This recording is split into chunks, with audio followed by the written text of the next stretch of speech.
So we've Nice. I've collaborated in a drop, which I think was really cool. But then we got drugged. I mean, like all of us got drugged through, you know, the market prices. Oh, And when you build physical products, as we do, so our utility is like that. We do all black high tech sportswear.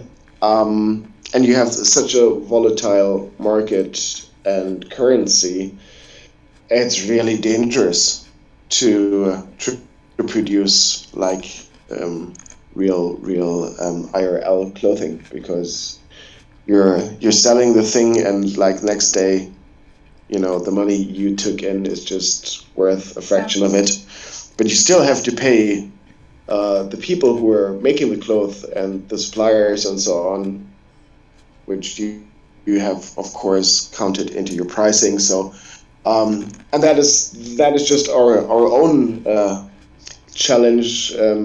Then of course, like the whole market wasn't really like very happy about spending money in that phase. I mean, they're still not, but yeah. So we had to put the whole project on ice. And the dumb thing is, that's a thing that only works in summer, as in spring actually, to be exact, from a storytelling perspective. Gosh. So we have to move it to next year. So now I'm doing other stuff, specifically now that it's a time for building. We are finally relaunching our website, and it looks fucking awesome. It looks really, really good. And guess what? It's not black. It's not black? It's What not happened? black. No. Well, you will see, but it's not black. Once it's launched, you should definitely post it in here so everyone can Yeah, see. I, That's I will great. do. I mean, we have the front end, all that stuff, but now the tricky part is really starting. Mm-hmm. I mean, selling NFTs and phygital, which is a combination of physical and NFTs, and physical, like these three use cases are possible. Um, and then also having the possibility to buy an NFT, or buy an NFT and then um, claiming the physical product at the same time, because it's running on ETH. So we have to think about gas costs. So that makes it even more complicated. And we'll have to see how we do that. I don't know. Have you seen any best practices like with services? Because like our old website ran on Shopify, and yeah, well, they haven't understood Web3 very well. So they are rolling out their NFT enabled services only to, I don't know, people who have like a premium account, which costs like, I don't know, $10,000 Yeah. a month and whatever. So like really expensive. So do you know any other things we should use? Hey, first of all, really great. The how you've used your time wisely, I think. Um, Oh yeah, we got a second horse. oh, and you have a second. Oh, great. Okay, awesome. Yeah. Is it this time a unicorn? No, but our first horse, which is Phoebe's horse, it's black horse, but it's not a black horse anymore. It's turning white. Oh It's my so funny. god! This is like a Um, phenomenal yeah, so change in like color in every part. the first horse is not on brand anymore. But you still hear me? My Yeah. screen close. Oh, yeah, okay, there you go. Okay. So anyway, back to my questions. Do you know any services I could use for? I mean, right now we're thinking about, of course, integrating just OpenSea into the website, because it's just the most known and most frictionless. But if you have other ideas, I'd be glad to hear about them. I think maybe doing a combination, so you would do your own contracts via Manifold Studio, and then you would list all your items through OpenSea, and then essentially integrate them into your website. So on the front end, right? So it looks like people are paying Yeah. on are actually purchasing items on your front end, but then they would be forwarded to OpenSea. But the contract that Mm. would be used is yours. Yeah, I think yeah, that would be the in that between, you know? that's a solution for just the NFTs. But what happens if I want to sell physicals as well? Like, how's the ping after the purchase of an OpenSea item, or like actually, I don't know if the ping would come from OpenSea or if the ping would in fact come from the chain itself. That would that would say, I think no, this it has been has to go through purchased. No, OpenSea, I feel. It's not directly yeah, from and chain. Yeah. do they have an API who does that? Have you seen something Stupid like that? question. I think they What, do. But Vlad, do you have ideas? stupid question. Wouldn't you just write the NFT up to be that the NFT also grants you as part of ownership, that it grants you a physical item. So essentially, it's your claim ticket or your receipt that you have purchased the physical item as well. So you wrap it all up as one purchase, and then you just send it to them.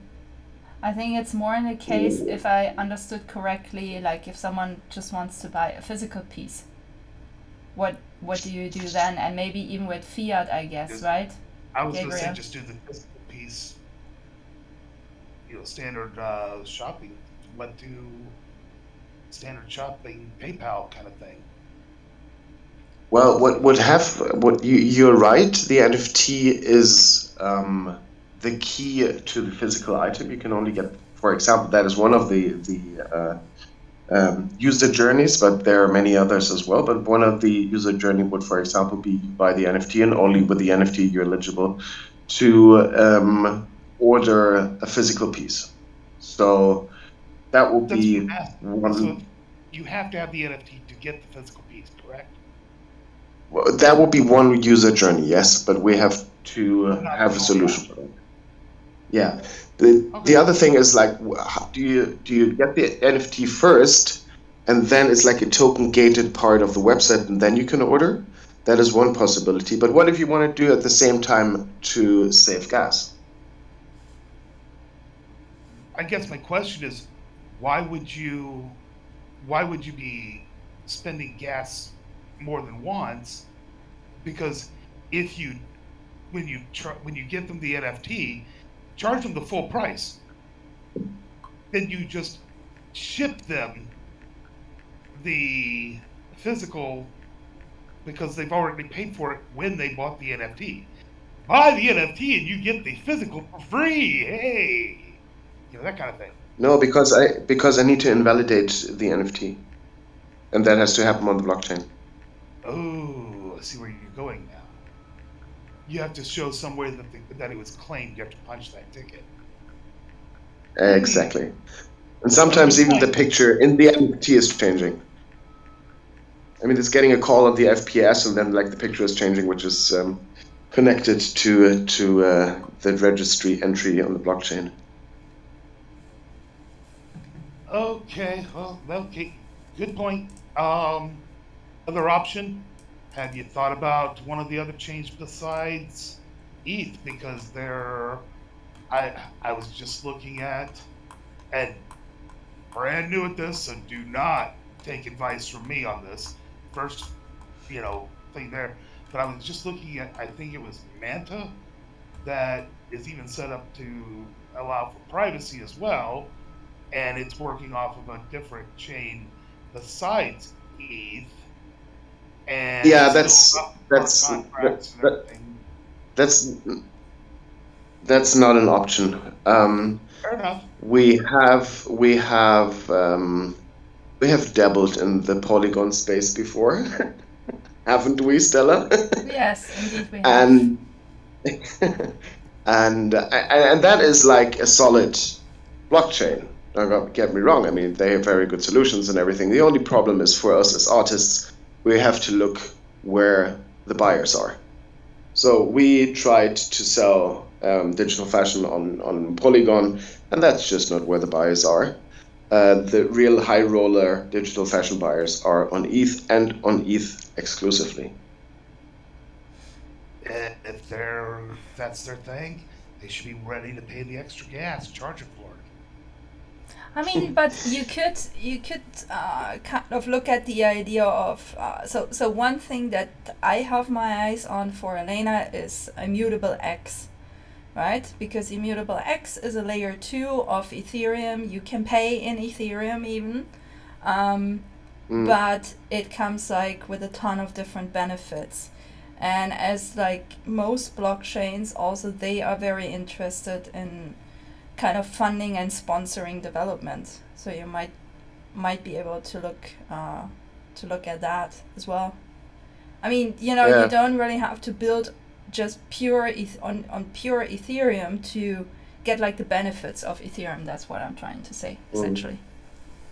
I think if you have a virtual wardrobe, you can raise 1.5 million. Sorry, I'm kidding. I interrupted someone who was talking, I think. Yeah, no problem, but just because I was talking, I didn't understand what you were saying. So please repeat. So I was joking. It was that that comment I think we all put in the chat, which is the virtual wardrobe person raised 1.5 million seed money. Mm-hmm. Yeah, it was a badly timed joke. Okay. But no problem. I mean, I posted that tweet of her. That's joke enough. Yeah, I posted actually on the channel as well. No, but seriously, I don't understand what she's going about. But as Stella, I have not read the white paper. I have to say that maybe there's some revealing alpha in there. But what I've heard of her, immutable X, you mean? I don't know. No. What's her name? Laurie? No. Oh, like Danny Loftus. Yeah. I have no idea. I was on one meeting with her ever in my life, and I was kind of like where I was a bystander listening, and I just think that in this space, like fashion itself as well, is like the better you sell yourself, the better your product sells for some reason.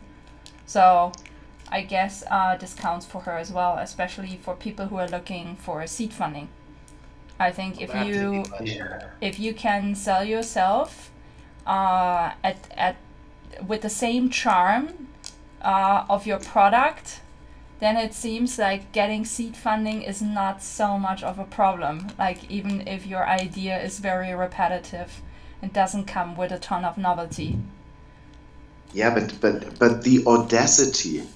I mean, seriously. If it works. I mean, but it's not that I have like a low self-confidence or anything, but I mean that shit. I mean, she's just selling that to super rich fashion people who don't have any clue about Web3 but have tons of money, and her now are all like, if you look at LinkedIn right now, everybody is in Web3, and then you go and look as Emma taught us, and then you look like how many of these people actually have like a Twitter account, and you're just like, I mean, that's all made up. It's not there. However, I do respect the hustle. Let's be clear about that. But you're 100% right. You've got to respect the hustle, because she's managed to spin up 1.5 mil led by the Variant Fund. So she's got a ton of people who've poured a ton of money in. The brilliant bit is that if you look into the small print, when she talks about the next phase, quote, I'm actively searching for collaborators inspired by defining what fashion can become in the new digital context, particularly those who are technically skilled. If this sounds like you or anyone else please get in touch. In other words, she's got the cash. She now needs the people to build the plane, as it were. But that's kind of the problem, and that is also funny enough. That was like one of the major critique points from like the VC panels and NFT NYC, right? We're saying like, yeah, we've had enough of founders who actually don't have a clue how to build anything in their project. Like, you should come and actually also present us with a skill set that matters to the project. It's not just about, being good at delegating, right? And I thought it was like very valuable. And I think, like honestly, all of those NFT platforms, what are they without us as creators? They're like literally nothing because they don't have content. They don't have content just by themselves. So It's like, different skills. yeah, so the No, one but thing I keep no, wondering but about is like, how are they all gonna survive? Of course they can't, because they cannot all keep the creators in check. It's It's not a the thing. it's the different skill sets. It's the sales skill set, the management skill set, No, and the but creative the set. VCs Very at few those people can have all panels, three. the VCs at those panels were specifically saying like Web3 builder skills or like 3D designer They skills, because they they were say like, that. we've had They're the enough. smart. They're Well, the smart VCs, though, Stella. They're the probably, yeah. the cognizant VCs who really understand what the new technology and tools and the skills that are required. But it sounds like she's in the classic, Web 2 mold where Yeah, typically you'd get a like VC, Gabriel said. you get a good idea, and what you do is you surround yourself with smart people who can make it happen. Whereas I think, like the smart investors that go to NFT NYC and others are devs themselves. They've got a good technical background, and they understand the bullshitters from the people who've got the capabilities. But like, Seems so. especially for the luxury and high end, if you can sway a few people and a few funds, fantastic. You got to respect the hustle, like was said. And Yeah. I'm more negative on it than that. I think it's a matter of they say that when they're talking to a creatives crowd. And then as soon as you try to get the creatives people in and they're trying to talk numbers and they're trying to talk the business side, and the creatives are like, well, this is what's important. And they're talking the thing. They're going to go with people that talk the business language, that talk the management language, that talk the thing that the VC people are familiar with. They say they want the technical skills, but the technical skills people don't speak the same language that the VC people speak.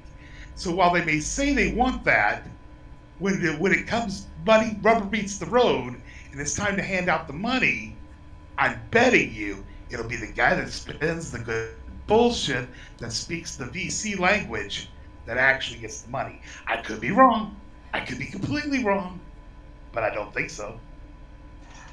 I don't know. I think they had no reason to bullshit people on this during the panels. I think they really just wanted to avoid to get like more empty proposals. I think I think they that's been quite frequent. Like if you look at all the mega funded projects, it's like a lot of them receive really really a lot of money. Like I don't know, up to like $15 million, right? And then like nothing is really happening. I don't know. Does I any think one of you know what's the status of the digital village, for example? I think these guys actually believe it. I just don't think that when it comes down to it, that actually happens because of the language barrier. But I could be wrong. Does any one of you know the status of digital village? Because they received $14 million in funding. I don't know what the status is, but last time I checked, they had posted as like far tuner videos. That's I it. even heard them. as Gabriel? far as I know, I mean, it looks cool what they do, but they had to postpone their launch. But that's it. And like somebody has to explain to me how they want to have like the super high poly world with like, I don't know, whatever is standing inside their deck. It's going to be like millions of people using it. But I mean, I want to see that mainframe carrying that load, because that is just it's not right now. It's not doable. I don't think so. I mean, all of this would probably need to run through cloud computing, right? And that would require much better internet connection. Deep, what's up? Yeah, you're talking about Digital Village Metaverse, are you? Yeah. Um, was that? I'm just trying to recall. Was that the VeChain Was that the VeChain guys? They were doing it with VeChain. Probably need to look that up again. No, I don't think so. I would need to look that up too. I cannot tell you right now, but I don't think it was on VeChain, but I might be wrong. Right. It's just, it's like a lot of projects I think have seen a ton of funding and they are not really getting so much done, I feel. I'm really like, I'm asking myself, like, what do they need that kind of money for? I mean, like, the beauty of Web3 is that you do not need that because, you're leveraging network effects. And if you do that, you don't need that kind of money. Well, the Cayman. Some money, yeah. Living in the Cayman Islands is quite pricey, isn't it? So you need at least 50 million. No, but true that. Okay. I was going to say, when it comes to money, it's not about need. We have to define this word need. The thing is, if you want to work, like, let's say what we're doing here, right? You want to put this on an accelerated timeline, yeah, you need a few million, right? Like, doing this half time and more efficiently would cost you that kind of money.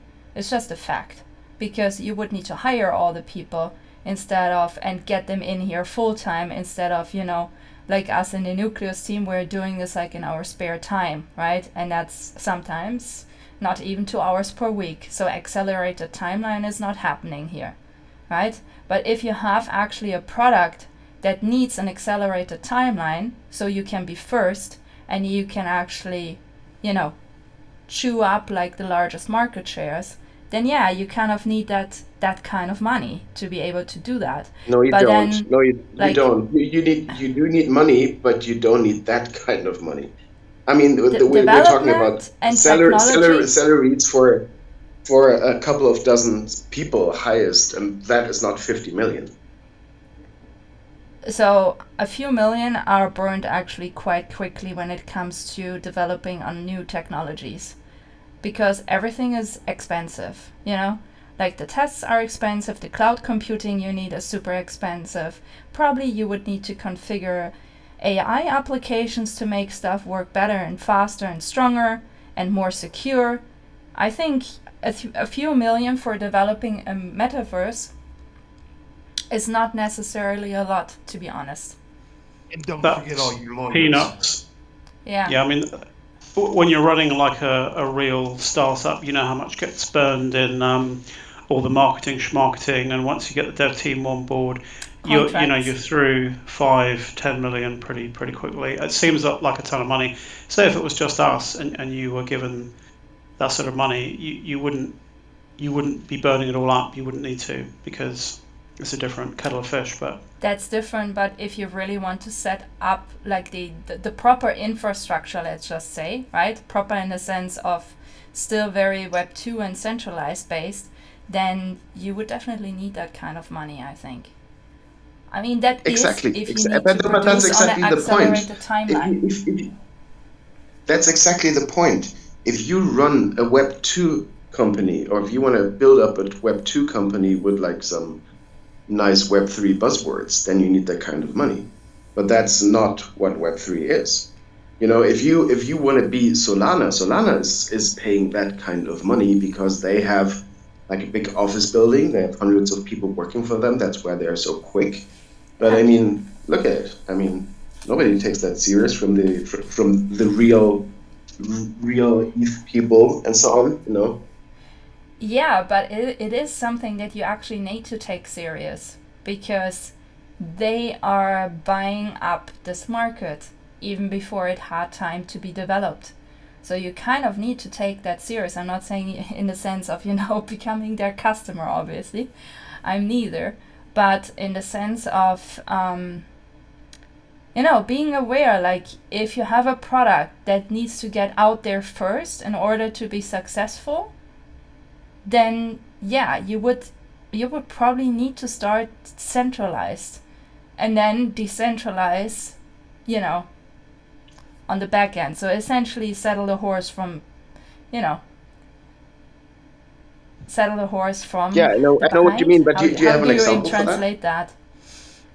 I know some companies who are who started centralized and they are now trying to transition to Web3. And I think that's kind of admirable. Not all of them doing that for... some of them are actually doing it, again, for the money, because they found out, whoa, if we are not that, then we are not selling to the core audience that we initially wanted to target, right? So they found out, like, at a later point that this is like you said, community and networking, that this is like the core, and they wanted to target this audience from the beginning, but then found out if they come from like an initial Web2 setup, that, you know, their original target audience is not very interested in their product. So they are now transitioning. But Yeah, in but order that is to gonna attract, that is a very, very hard transition, because that's it too is. late.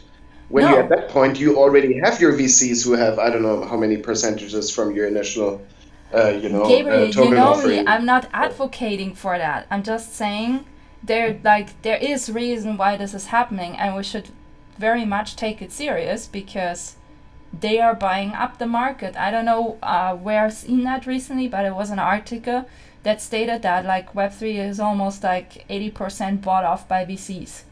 So, you know, that leaves a very Yeah, tiny but there, market for indie developers, doesn't it? but there is a very, very good reason for that, and that is, for example, if you look at Solana. I mean, Solana has a very large market cap. I think they're in the NFT markets. They're second after Ethereum, but like they're nothing else than just shit coins with JPEGs. But they when are they're not being bought. crashing. You know, So it's just come back to shit. me, that village people thingamajig. Yeah. That was Evelyn Mora, who was the Finnish 28-year-old. I just looked up the link that I had, and it was built on very good Unreal. connected in Paris. Yeah, very good, well connected in Paris. And they were built, I'm sure they used VChain as the back end, and it was built on Unreal Engine. I'm pretty sure. It's VChain, yeah? Yeah, then it's Yeah, VChain. as they chose that as the connecting blockchain, and I believe it's built on Unreal Engine. Yeah, that is for sure. Like all the videos, I think 3 videos they have shared, they seem to me like the Unreal Engine user interface, yeah. But if you compare that to, say, the other side, as an example, Bored Ape Yacht Club, they were using the British, well, it's beyond the startup now, but they had some slightly superior technology, I think immersive, where you could have like about 2,500 people in one instance.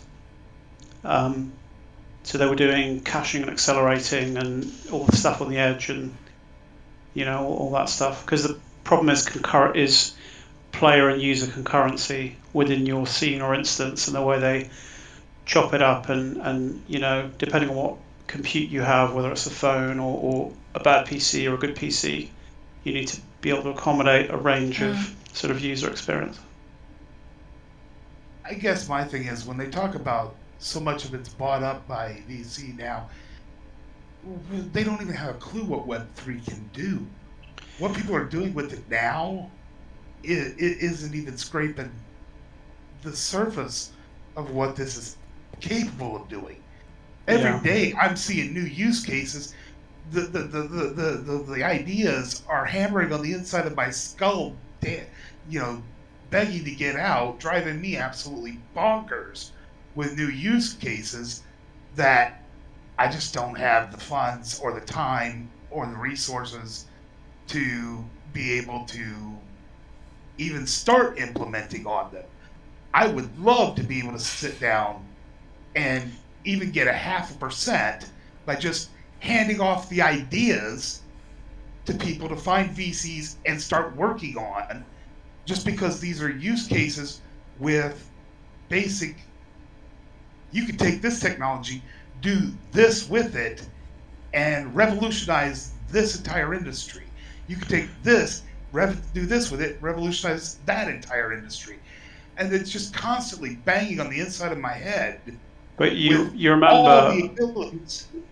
You remember, Vlad, if you go back to the .com bubble, and the VC money then, if it looked like a horse that had 4 legs and it had a chance of winning the race, they'd invest. And it's the same now with the not the VCs that go to the specialist conferences that have a really good grip on some of the new and emerging tech that will power the sort of, I hate using Web3, but Web3 ecosystem versus, funds that have $1.7 billion where they can afford to lose 10%, literally put it in a pile and set light to it and lose the money because that's built into their game plan. Because eventually one of them's going to hit. Right. Yeah. So like if 1 in 10 hits and you've got another Apple or another Google, then that's how a lot of It makes it all worth it. They can scattershot it. And that's not necessarily a bad strategy if you got the money to do it. I guess my thing is simply when people talk about, VCs have bought up so much of the market market's so barely crawling right now. They can't have bought up much because it hasn't even begun to develop. Like Gabriel was saying, but the first so much of it's just shitcoins and JPEGs. Yeah, but usually the first iterations, I mean, not usually, but like Deep said, if you look back at like the emergence of big tech, right? Like the first ones are not necessarily the one that stay, but in a lot of cases they are, and they will have the advantage that they were there first and they kind of monopolize the market, right? Be it like Amazon, be it Google, be it Facebook in their field, right? It was not necessarily because you got Netscape and Internet Explorer, that race right from the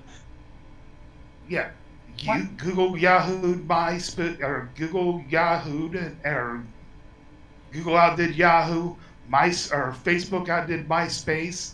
I mean, there's plenty of situations where the guy first came out, and the second iteration figured out, the gaps in the system, and was better capitalized, better funded, and did a better job.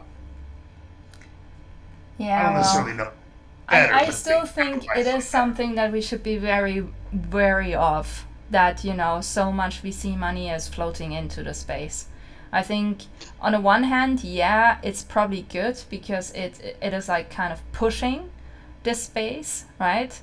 And bringing more attention to it. But on the other hand, it's also making those of us who are building something that's that would potentially need an accelerated timeline to succeed, it makes their life definitely harder.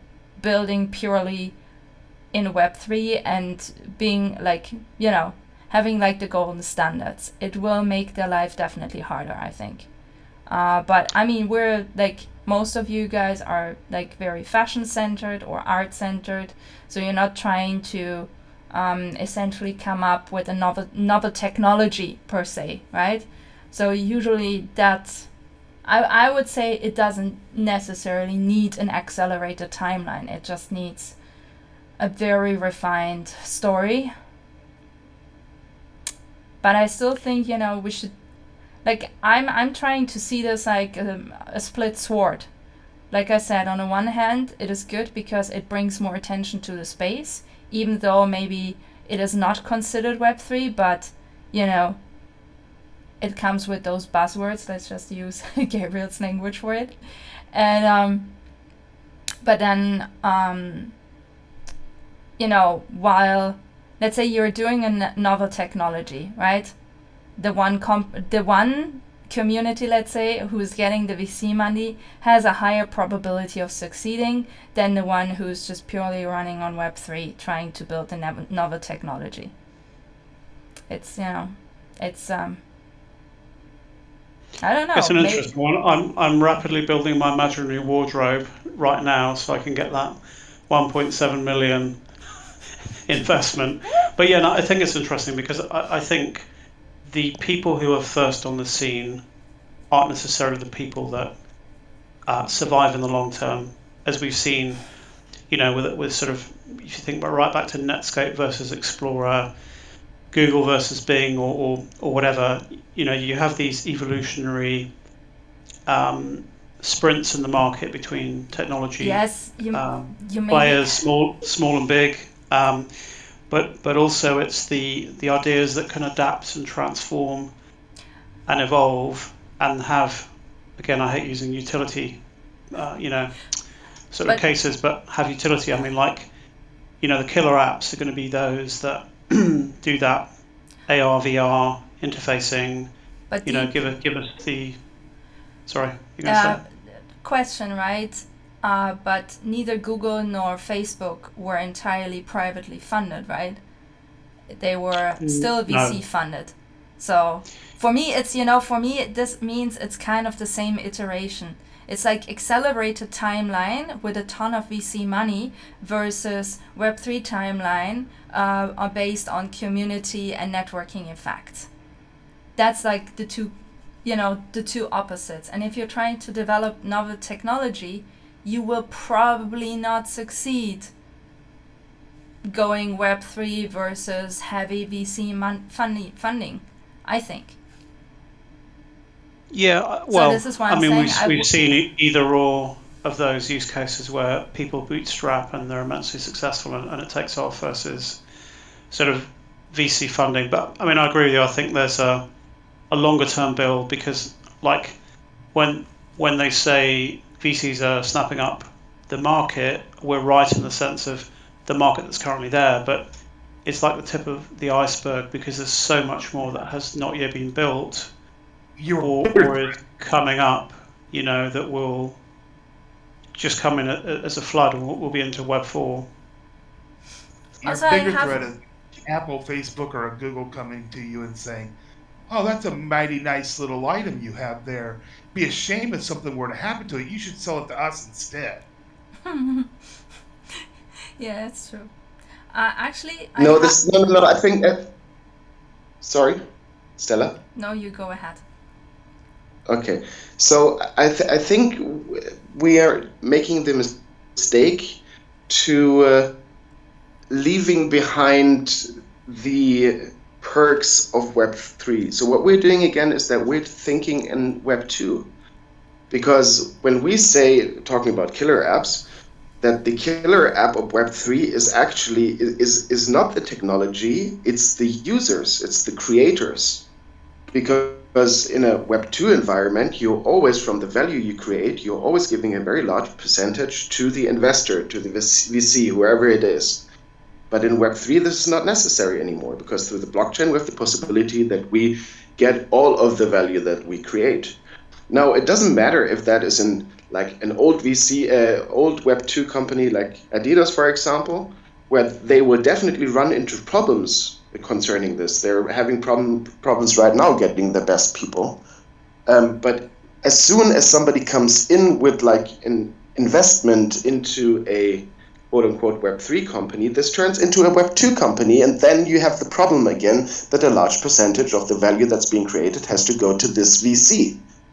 So yeah, like RFTK to Nike, for example. Yeah, You're exactly. still kind of going to have that. Still got to get recognized. You still got to be able to be found, and that's going to be the hard part, is being found. No, because you'll get lost in the vast flood of product that is out there. That's the only real threat to what you're saying, is you're still going to have a way of being found, and what you're going to find is whoever can market you and get you found is the one that's going to get you paid. I run into that as an author, and Amazon is the behemoth that stands across.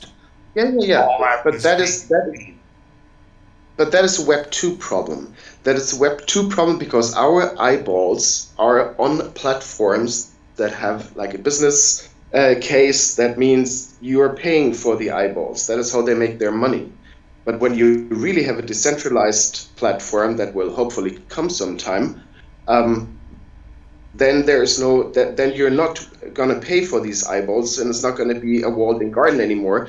You're only going to get found through the quality of your work. Yeah, it's an interesting one because Jack Dorsey's new venture, on the surface, looks incredibly decentralized. It's very fabulous. But then when you look at the small print and under the covers, you realize actually it's advertising by a different route. So yeah, you're still going to always have somebody that does advertising, and whoever has the money to do the advertising is going to get the notice. That's always going to be a thing. That's going to be an issue. But yeah, No, I agree with absolutely you. not. Sorry, it's not. No, It's I class, don't. isn't it? Because what does advertising mean? That just means that somebody. Gabriel? Yeah, sorry, I broke off. I just wanted to say, What does I advertising don't mean? think this is always. Can you hear me? Yeah, you said, what does You keep advertising starting mean? and then you stop in a way. Okay, so I don't think this is going to be the case forever, that we have to pay for reach, because that is going to change. When you look at what Lens Protocol is doing, for example, very interesting. And that is a whole different ball game, and that's a whole different way of them making money. That is not their business case to getting you the eyeballs. And I mean, that's already being built right now, and I think this is the future. And the times where we are the product, in the times of Facebook, for example, they are over. Or they're going to be over soon when we can get off stupid Twitter. I understand what you're saying, but I think you're missing the point of, at some point along the lines, you have to get noticed. Somebody has to see your work in order to buy it. Agreed? True, yes. Okay. The fastest way to get somebody to see your work is to pay someone to put your work in front of a bunch of people at one time. And so there will always Yeah, be somebody that can run the marketing. And so if you can afford to have the marketing, you'll sell more product. And that was my only point, is when you say that they'll always be there, the new thing will be who can do the best marketing. So now it won't be like necessarily Facebook, or it won't necessarily be Amazon, but it will be a company similar in a situation that can do the marketing. They may not be able to be as unfair and brutal and usurish and greedy little bastards that they are now, maybe, Nice. hopefully, but they will still be there, and they will still find their niche in it. And I'm sorry, we're taking up all of Stella's time with our argument, and I am so sorry. Yes, That's my it's bad. This is not interesting, my the time. Lens This is protocol, because that's on Polygon, and that. But I think you're right, Gabriel. I mean, I think the whole portable identity, the conundrum that everyone's looking at. The whole portable identity, being able to transfer all of your stuff, skins, wearables, fashion, NFTs, money, social tokens, yada yada yada, across multiple, blockchain / macro universes is one of the problems people are sort of trying to crack in terms of that Web3 decentralized approach. And there's always going to be value there in building towards that. Yeah, true. I think, we've talked about this before, right? Multi-chain options. And I think I think it is the future. I don't think none of us really want to be married to one blockchain. Do you think the users want to be married to one blockchain necessarily? No, they want to have fun, right? They want to freely, like Deep said, they want to freely access their assets, play in this metaverse, portal them over to the next metaverse. They will hardly be interested in switching wallets 10 times a day, right? For example, just for example, right? You need a different wallet for the Tezos blockchain than you need for Ethereum, and then you need another one for Algorand, and you need another one for...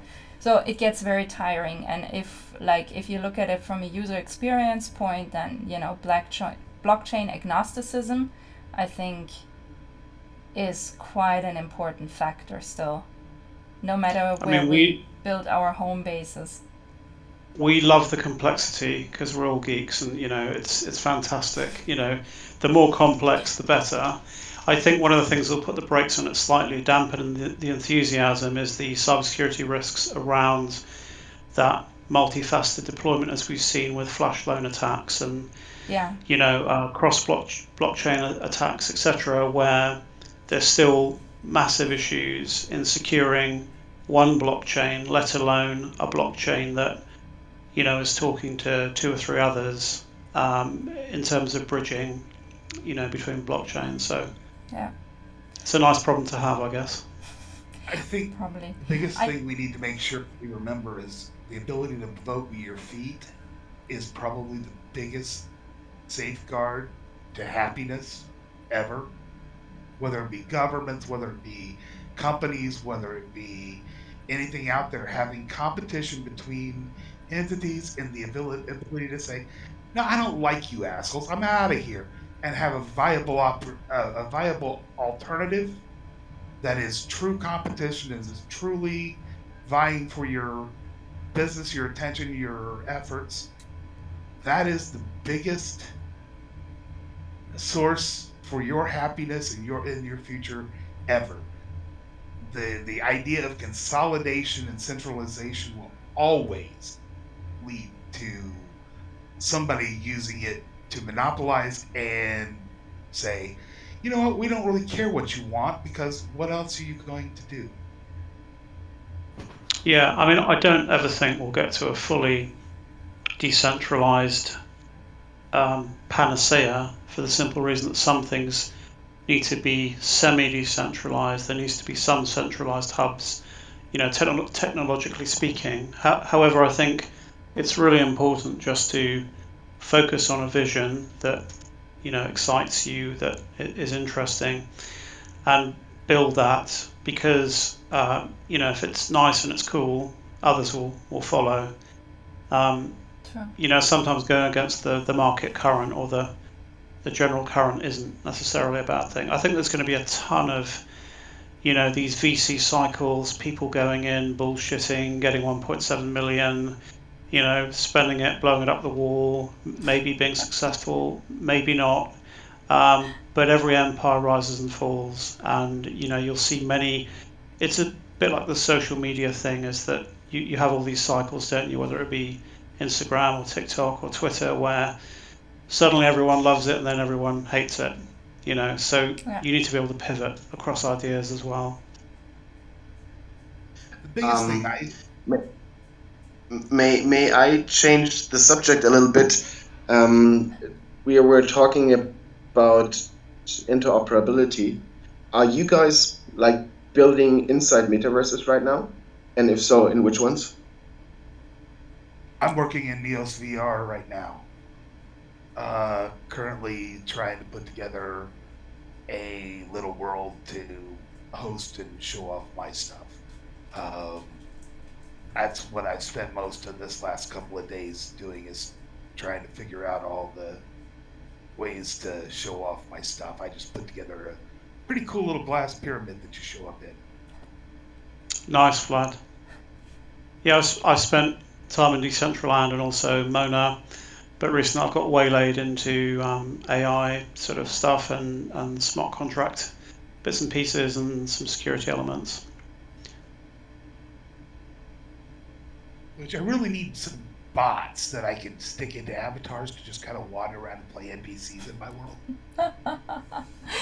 You need to get some real people in there, Vlad.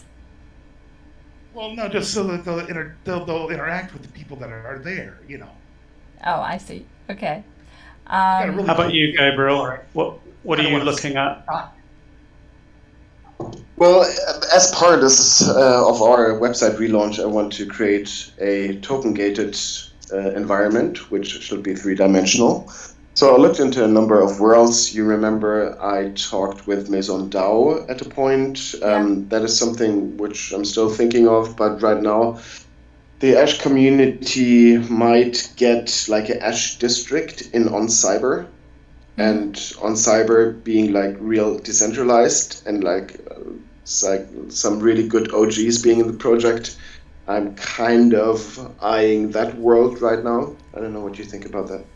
Yeah, I think that's a good shout, as it were, as we say in England. It's a good idea, because I remember I had some on-cyber galleries way back when it first came out, but the world has like Unity and Blender compatibility and everything. So I think, and also like you say, there's some OGs in there, and I think it's worth going for a world and really focusing on it, whether it's the right one necessarily in the longer term or not, just to get that whole experience on building the concept, the shop front, and having that running there. But I think on Cyber is a good idea. I don't know what everyone else thinks. Yeah, no, I also like on Cyber. Started also playing around with it a while ago. Centralized version, OVR, over reality, but it's kind of not very centralized, but yeah, so centralized. Then we are looking to also implement with protocol Gemini, but they're themselves a startup, meaning they're not quite there yet.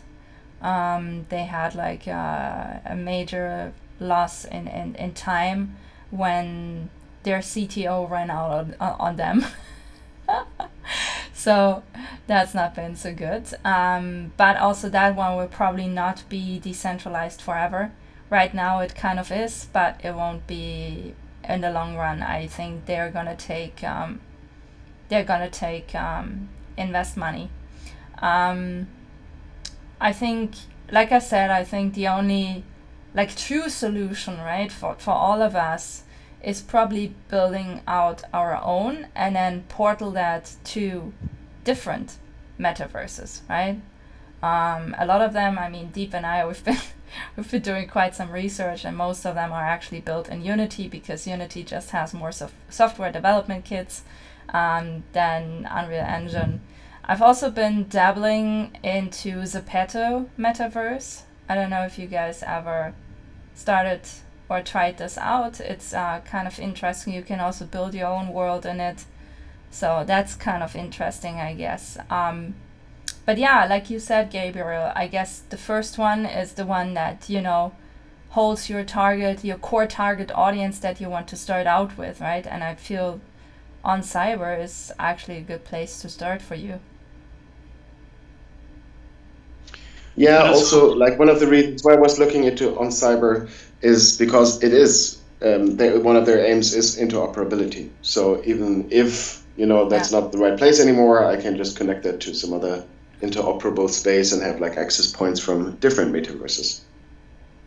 Yeah, ideally that's why I said, ideally it's gonna happen in the future with everything, because the user experience doesn't fucking care about, one blockchain versus another. They want all their assets and they want it wherever they are going. So I think the market exactly, and that is what I'm saying, and that is gonna fuck over the VC-backed walled garden metaverses, as it will happen with the social medias. The interoperability is the killer app. I think the VCs will invest in the spades and shovels. In other words, the rails between those interoperable metaverses, if you know, because there'll be the various apps that will do that cross connection for you, which is seamless to the user. So the VCs will always pivot towards that area of profitability or whatever. But I'm with you 100%. I think the sort of digital revolution of people being able to create nothing out of thin air in terms of using code and tools to deploy cathedrals of code and wonderful visions isn't going to stop. And as we transition into like an OSI 7-layer model, TCP/IP for the metaverse, where they're common standards in terms of IEEE, the international bodies that ratify, and then big business inevitably comes together and agrees that, okay, yeah, this is the universal standard that we'll adopt for rendering or for whatever it is, then like the typically universal scene description format. Yeah. Sorry. Nerd joke. But I think it's important to have, like, what is it you're doing? What is it I say selling, but you know what I mean. What's your vision? What's the lore behind it? What's the story? What's the concept? Because those things will be really unique above anyone else. Because say all the tools are available to all of us and we could put our stuff everywhere, and so could everyone else. What's going to differentiate it is something that's cooler than other people's, or has something different, if you know what I mean. Or I'll stop rambling. No, that was a good ramble. I 100% agree. Actually, I wanted to shift the topic one more time for tonight, if that's okay. We're now really on point, but maybe you guys can stick around for 5 minutes longer. My question is, if I'm misunderstanding the word security. So, I thought a security is if, let's say, a core team of a project holds the majority of tokens related to a project. But can it be a security to just have a core team in a project? No. I mean, normally, like, it's a stock, a share, a bond, collateral. So, like in our case, if we allocate in the future, right? If we allocate in the future 15% of tokens to the core team, and then release, I don't know, let's say 30% to be harvested by DAO members, right? And then all the rest we give like open to the public invested periods. Like everything would be investing periods. But that's not a security, right?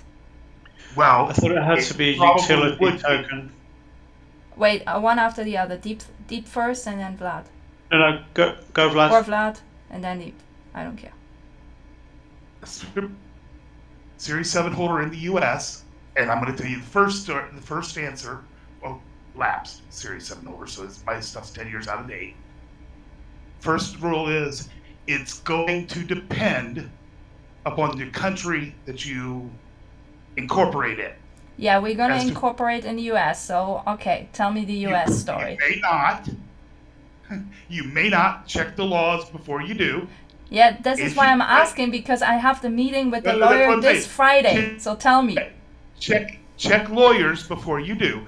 But of course, the way it's going right now, the way it's starting to look, if you have any type of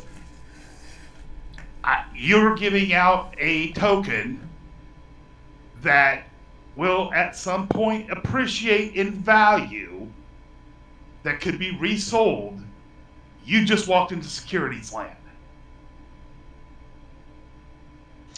Yeah, that's 100% correct. Like, I wouldn't be issuing security. So whatever you do, it doesn't matter.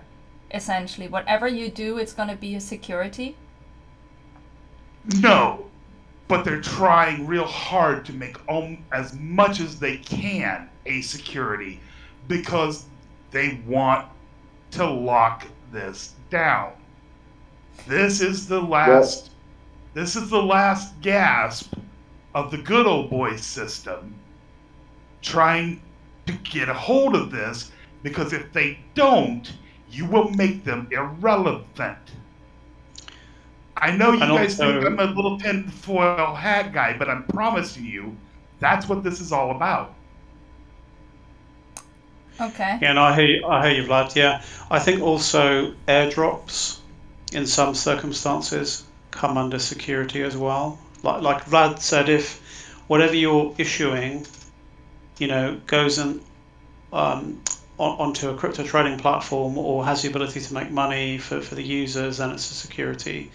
you've got utility tokens where they might give you token gated access to Discord or, to your website or for further benefits, but that, can't be sold unless some user goes and sticks them on a exchange. Look at GDN as an example. If we go back to where we all started, didn't they stick their stuff on? Was it Monavale? I forget now. Monavale was the token. Yeah, that was. Yeah. It became traded, didn't it, in the end? But I don't know if they started out with it tradable, did they? I can't remember now. But then it doesn't matter. Whatever kind of token we design, we will become a security with it. Is that the correct understanding? No, not really. If you have like a... So I need to know where is like the border of this, right?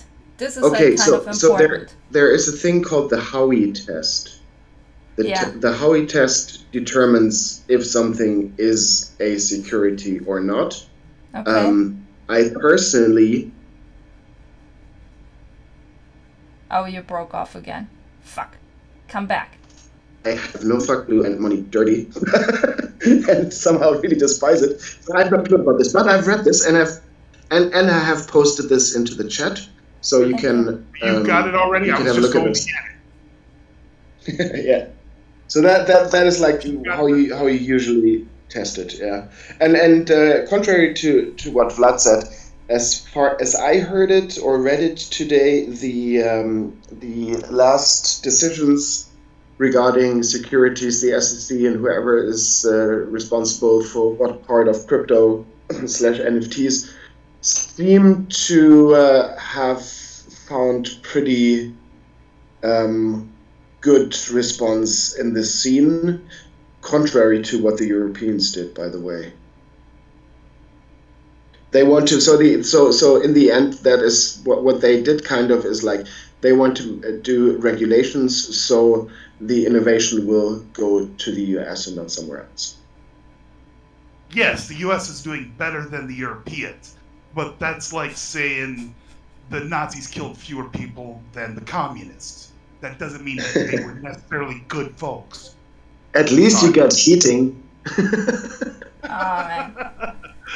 Okay. Now, one of these days, some little dinky country, Vatican City more than likely, because they're in the middle of everything, got their fingers in all kinds of pies. But one little dinky country somewhere is going to figure out that they want to write these laws just Wild West crazy style, and they'll get all the Web3 companies incorporating in them at one time and just ignore the rest of the world, and they'll become the mecca for all of it. But until that happens... That would be great. Well, no, it's coming. It's just not there yet. Yeah. Somebody will figure it out, because whatever little country does it that's got like a $600 GDP or per capita GDP right now will become the new Saudi Arabia. There'll be a one-trick pony, but that trick's going to be a pretty damn impressive one. But they haven't figured it out yet. Yeah. Mo, you have a lot of experience with all of this. On that level, it's a good thing that the world is getting decentralized away from the US. Well, God, that's a hard word. Hegemony, like the Imperium. The Imperium. Hegemony. Mo, you have a lot of experience with building out your DAO. How are you handling this? I also know you've been talking to Matt because you introduced Matt to us. So what's your kind of like your status quo on that?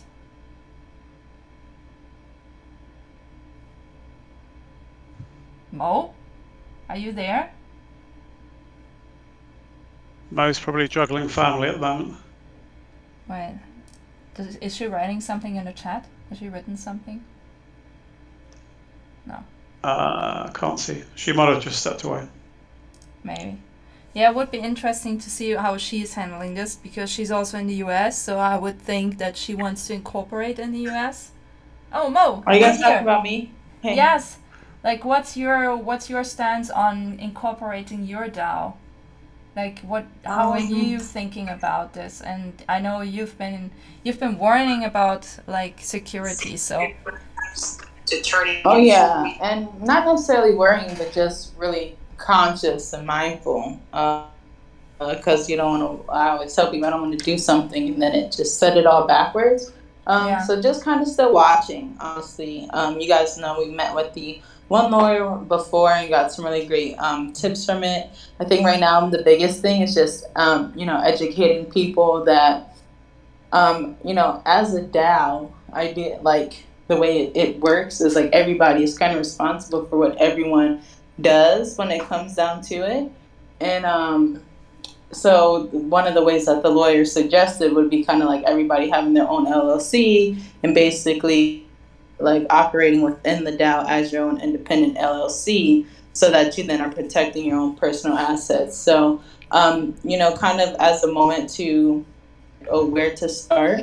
I think that's kind of like a realistic thing to say as you can protect yourself because how to actually incorporate is very great. Like even if you say incorporating in the U.S., really the only state that you can even do that out of is like Wyoming, and and there's a lot of Delaware, like I said right? yeah, Wyoming is that's the state that you kind of would have to be incorporated out of. And like I said, there's a few like cases against Dallas that I know will set a lot of precedents and like just kind of like watching it. I kind of look at it like chess, and it's like I don't want to make that move because I'm waiting for those people to kind of make their move to set a little precedence, other than like kind of falling into the fly trap. It almost feels like by kind of like knowing that it's coming and then putting yourself in a position. And that's why I always mention the coins and crypto because just like Vlad kind of put it, security is just saying you give somebody anything and that it's going to increase in value. Like if they hold it thinking like it's because they're going to make some type of money and they don't, they can sue you. And people, people make a whole like career out of finding those kind of people to take advantage of kind of things. So that's why I always like make it very clear, like and mine comes more with like profit sharing. Like, I'm like, we can all, do something and then split profits. So I'm like more watching those kind of ways to go about it that it's like already legal and already has like clear guidelines on how you do it, but then legally how you would do it, which obviously takes paperwork. And honestly, I'm not in a position to be like actually doing that. I think we're trying to figure that out as a DAO with how to do it. And we kind of just been taking our time to like study and kind of research each of those steps, having lawyers and different people from different areas. I even met with one guy that actually just like registered his DAO and like kind of wanted me a part of their thing. But I'm like, they're like into staking and there's a lot of things that already come with it. And I'm like, I don't know. You guys are doing a lot that I'm already telling you gotta be careful about doing. I wouldn't be touching that, Mo. I mean, it's interesting because if you look at, say, just take an example of Foundation app, right? The NFT platform or a bunch of NFT platforms that have revenue share and revenue split built into the contract.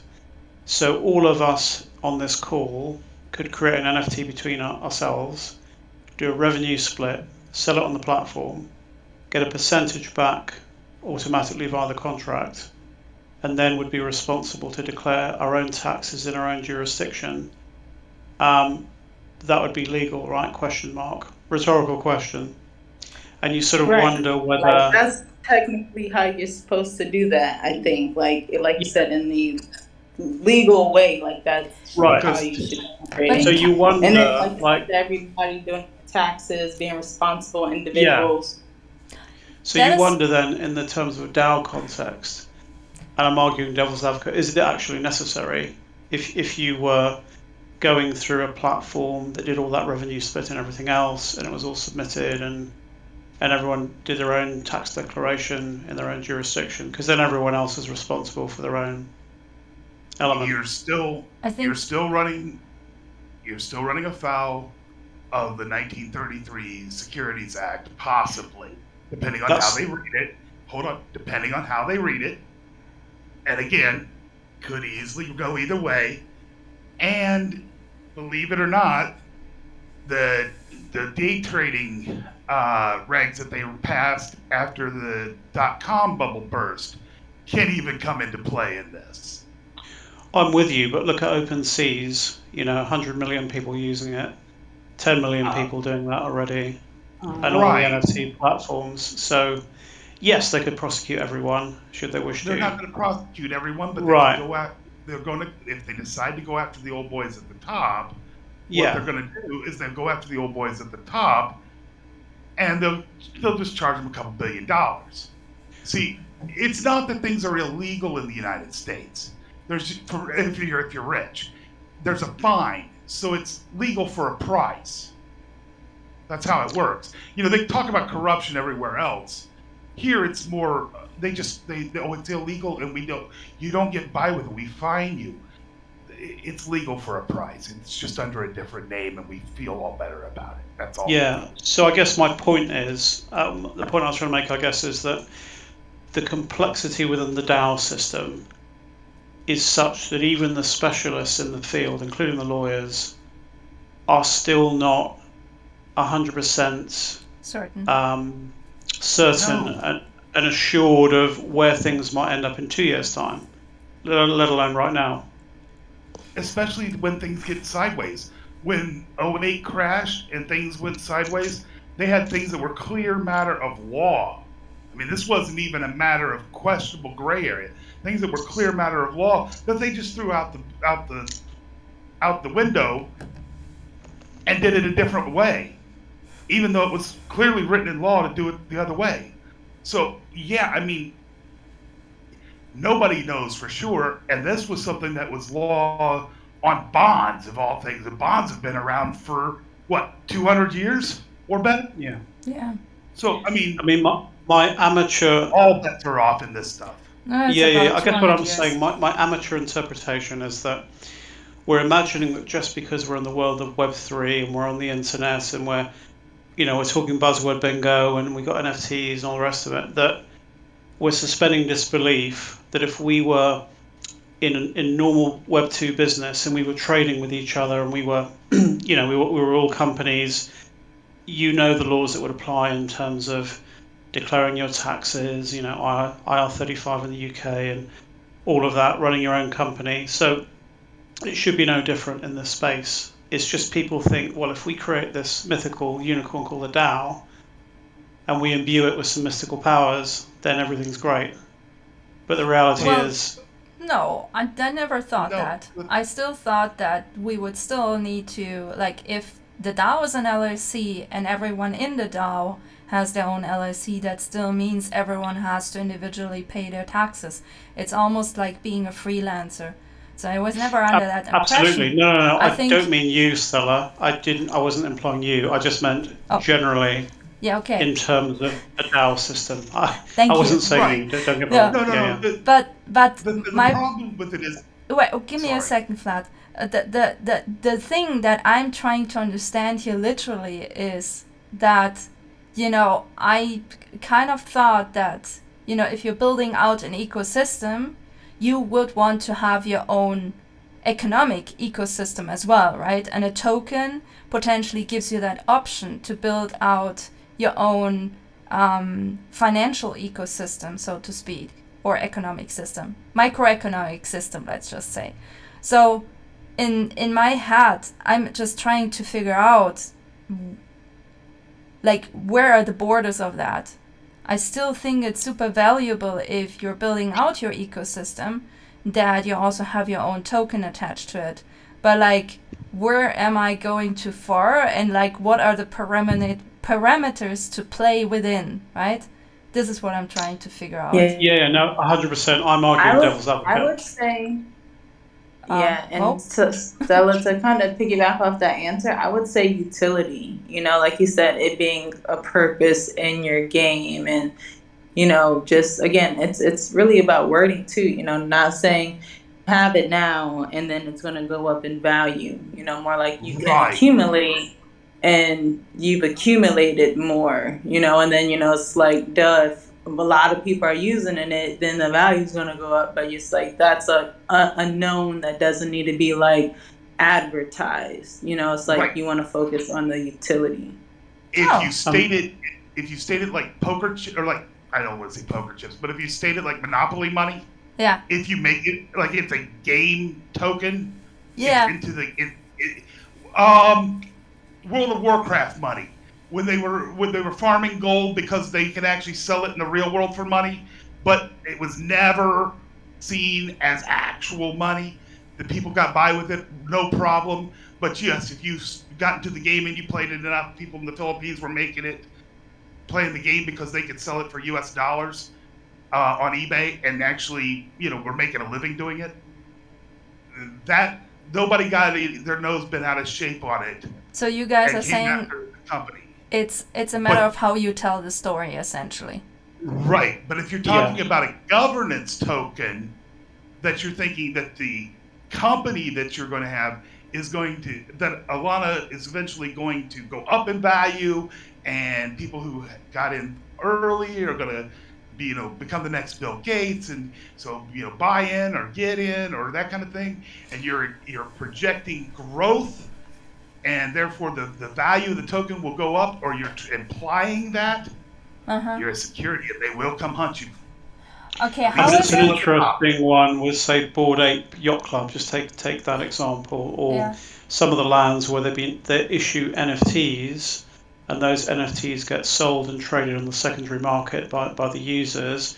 There was no intention for those NFTs, within brackets, to become a security. However, look at the price of Bored Apes and serums and mutant apes and all the rest of it, and then through that they've raised the money and they've gone onto the whole land scenario. So a lot of people are doing it via NFTs as well. I mean, I have been thinking about how can we keep voting also fair, right? It's like actually, but within like all the stuff that I'm doing, I think this is the one thought that is like coming up at least 5 times per week. Like whatever we do in the future, how can we keep voting fair? What is even fair, right? And I don't know if you guys noticed, but there is a project called Project Galaxy. It's a platform where you can issue something that's called on-chain achievement tokens. It's called OATs in short. And so they allow you, first of all, you can mint things on different chains from their platform, so you're not bound to one chain. But then the other part is that you can also connect with your NFT, or potentially with an NFT to Snapshot and do voting. So one thing I'm trying to understand is if we separate the governance part entirely from the money part, is this maybe the more fair option anyways? And also, will that then not even question if we're security or not, because it's entirely separated? It has nothing to do with like how much you have of something. It just matters that you earned your one That's how I would do it. That's how I would do it. I think that the system we had at the GDN was pretty fair. Yeah, that's how the GDN worked, like Klaus said. I mean, is it fair if you have? I'm really. This is like an open question for you guys, because you have the core team who essentially puts in more work than for example, a collaborator.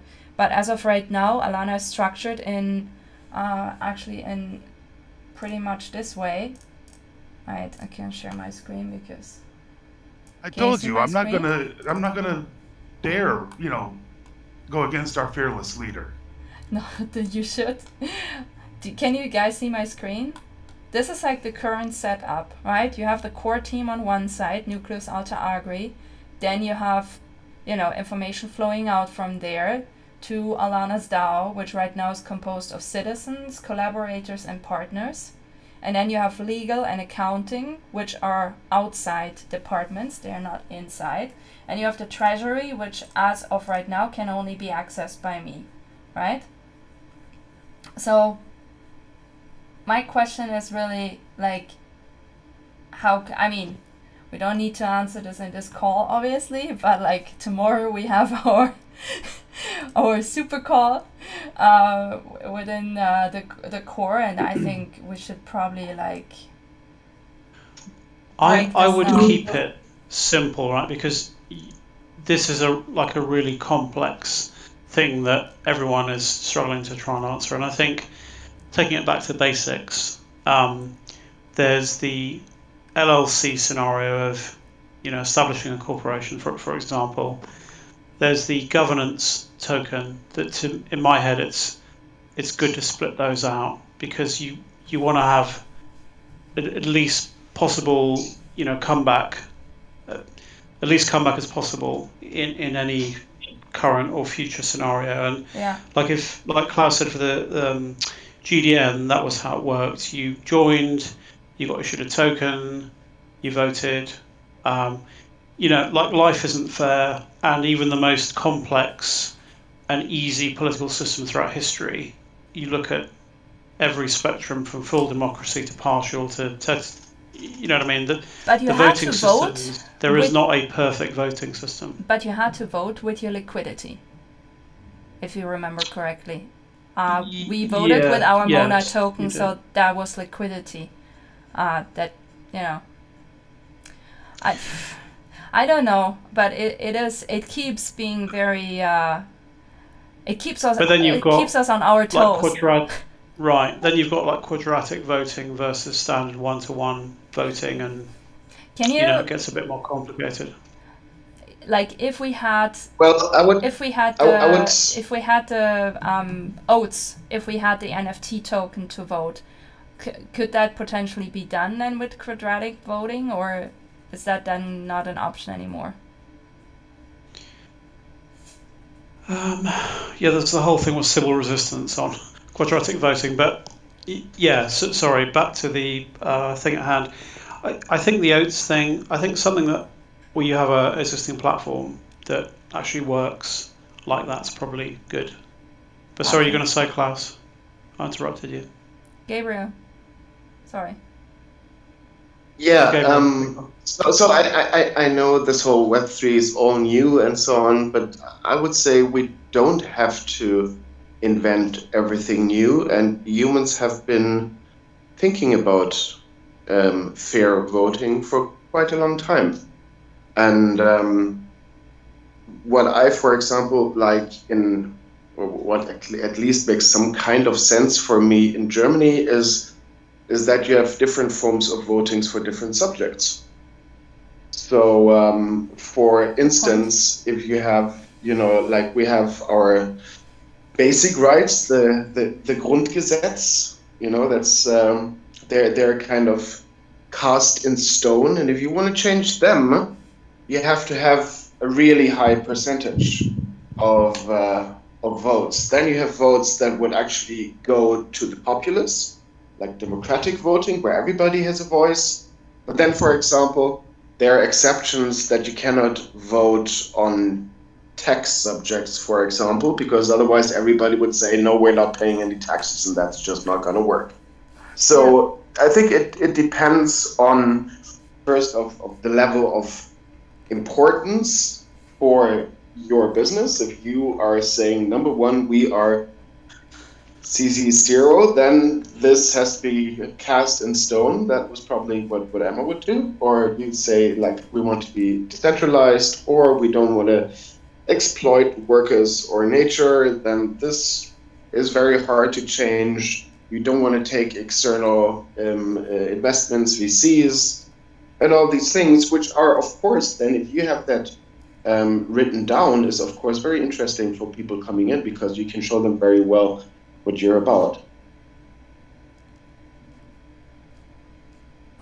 Yeah, I definitely agree. That was what I was going to mention as well, was having different groups that can vote for different things. One thing that we're even looking at in Raw, Stella, is like based on the kind of like workshops that you take, or like the education, like maybe you interact with the like Alana bot and like, get some type of understanding of blockchain to be able to vote on which blockchain you are. Or like even when you mentioned the GDN, how, our biggest thing was when we were, all having to like make an adjustment, it also was brought to our light that we also wouldn't have even really had a say without being in another section, and that not being completely clear. So, maybe having collaborators that, decide on the things that would affect collaborators and those kind of things, so that the people that matter help make that decision. Yeah, you're right. Very, very wise. Well, a lot of work to do. I can only say we didn't do this time our usual introduction and accomplishments things, but I think this was a good discussion. We might just pick up on this next week if you guys don't mind. What do you think? Yes, I did want to Yeah. say this will be my last week here. Sadly, What? 1 o'clock doesn't work for me. I know 2 o'clock now. My little one is starting like the school program, like homeschool moms together kind of thing. So I'm not free until after 2 now. So if it goes longer, like today, then I will be present. But if it is still at 1, then I will not be here most of the time. I don't know. I mean, from my side, we can shift it to an hour later. But then it will get probably very difficult for our European friends. I know. It really kind of shifted a lot with my schedule moving, but I mean, we can also. I mean, you can move it for Mo, because I mean we're on Thursdays and other times. You could do it alternate, maybe. Yeah, I can also alternate. Do 1 week at like my time is like 3 o'clock, and I can alternate the next week then to 4 o'clock and 3 o'clock, 4 o'clock. Okay. I can alternate as well. Cool. Yeah, that sounds like a plan. Yay! I think. Yay! Okay, great. I was all sad, like, oh, this is my goodbye. See you guys later. No, we don't want to lose you, Mo. You're substantial to this. Yeah. But I think, Stella, if you're gonna go in to talk about the whole creation story on that, I think having a governance token split out from everything else, because I mean you can start in layers, right? You don't have to be like, okay, we need the electric windows and the ABS and the other. It doesn't have to be everything all at once. You can just get the framework set up and then build on top of that. Yeah, no, you're absolutely right. I think that's gonna be like right after what we're doing now. This is gonna be the next one to concern ourselves with, because we kind of need to put this into a framework that is well understood, and well, that's part of it essentially. But yeah, you're right, you guys are right, we're gonna split this into 2 very different entities. I remember Adam posted a long stuff on it. Probably need to go back and see if there was any key things in there. Yeah, no, for sure. I mean, he's a huge advocate for registering everything in essentially in his home country. I love Adam, but I don't have any affiliations to his home country, and there is in fact a person who needs to register this LLC. So, yeah. I wouldn't advocate just to register it and I mean you do what you need to do, and you put it where it's best. Because there are certain states that do LLCs that aren't there in the US. There's also something spun up in the Marshall Islands as well. I don't know if you've seen that. Yeah, I've seen that. I mean, on Friday I have a meeting with Matt, so if you want, I can invite you, and you can see if you can make it. So you can ask him maybe also 1 or 2 crucial questions. Yeah, no, sure. Just ping me, and if I'm trying to work out what my schedule is, if I can, I will. Depends what time it is. Your time, I guess it'll be later. Yeah, it will be. Yeah, but I think everyone's counsel is just start at the beginning, start basic. You gotta do and that, try and split out, all the different tokens or functions or whatever, so you don't get burnt. Yeah, I think so too. Okay, sounds good, guys. Thank you for today. It was really nice having everyone in here, and also hi, Gabriel. You should come more often. Yeah, we miss you, Gabriel. That's right. Okay, sounds good. Okay, guys. See ya. See ya. Bye. Bye. Bye, guys. Bye.